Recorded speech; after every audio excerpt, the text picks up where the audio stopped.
കണ്ണൂർ വയലപ്രയിൽ കുഞ്ഞുമായി ജീവനൊടുക്കിയ റീമയുടെ ആത്മഹത്യാക്കുറിപ്പിൽ ഗുരുതരമായ ആരോപണങ്ങൾ. തന്റെയും മകന്റെയും മരണത്തിന് ഉത്തരവാദി ഭർത്താവ് കമൽരാജും ഭർത്താവിന്റെ അമ്മ പ്രേമയുമാണെന്ന് ആത്മഹത്യാക്കുറിപ്പിൽ പറയുന്നുണ്ട്.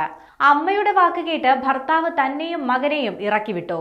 കുട്ടിക്ക് വേണ്ടി തന്നോട് ചാകാൻ പറഞ്ഞുവെന്നും ഭർത്താവിന്റെ അമ്മ നിരന്തരം മാനസികമായി പീഡിപ്പിച്ചുവെന്നും റീമ ആത്മഹത്യാക്കുറിപ്പിൽ പറയുന്നുണ്ട്.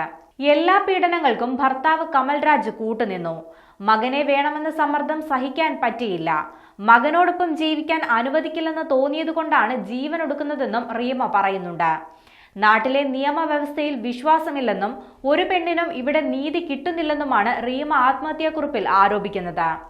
റീമയുടെ കുഞ്ഞിന്റെ സംസ്കാരം ഇന്നലെ നടത്തിയിരുന്നു. കണ്ണൂർ ചെമ്പല്ലിക്കുണ്ട് പുഴയിലാണ് റീമയും കുഞ്ഞും ചാടി മരിച്ചത്. 2.5 വയസ്സുകാരനായ കൃഷിവിന്റെ മൃതദേഹം ഇന്നലെയാണ് കണ്ടെത്തിയത്. ഫയർഫോഴ്സും സന്നദ്ധ പ്രവർത്തകരും സംയുക്തമായി നടത്തിയ തിരച്ചിലാണ് കുട്ടിയുടെ മൃതദേഹം കണ്ടെത്തിയത്. കഴിഞ്ഞ ശനിയാഴ്ച അർദ്ധരാത്രിയോടെയാണ് വേങ്ങര സ്വദേശിയായ റീമ കുഞ്ഞുമായി പുഴയിൽ ചാടി ആത്മഹത്യ ചെയ്തത്. വീടിന്റെ മുകൾ നിലയിലായിരുന്ന മാതാപിതാക്കൾ റീമ സ്കൂട്ടറുമായി പോകുന്നത് അറിഞ്ഞില്ല. രാവിലെ അടുത്ത ഒരു ബന്ധു ഫോണിൽ വിളിച്ചപ്പോഴാണ് വിവരങ്ങൾ അറിയുന്നത്. മാതാപിതാക്കൾ താഴെ എത്തിയപ്പോൾ വാതിൽ തുറന്നു കിടക്കുകയായിരുന്നു. പിന്നീട് പോലീസ് എത്തി പരിശോധിച്ചപ്പോഴാണ് ആത്മഹത്യാക്കുറിപ്പും ഫോണും കണ്ടെത്തുന്നത്.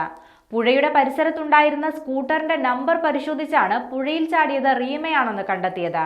നീണ്ട തിരച്ചിലിനൊടുവിൽ ഞായറാഴ്ച രാവിലെയോടെയാണ് റീമയുടെ മൃതദേഹം കണ്ടെത്തുന്നത്. തുടർന്ന് ദിവസങ്ങളോളം നടത്തിയ തിരച്ചിലിനൊടുവിലാണ് കുഞ്ഞിന്റെ മൃതദേഹം ഇന്നലെ കണ്ടെത്തിയത്.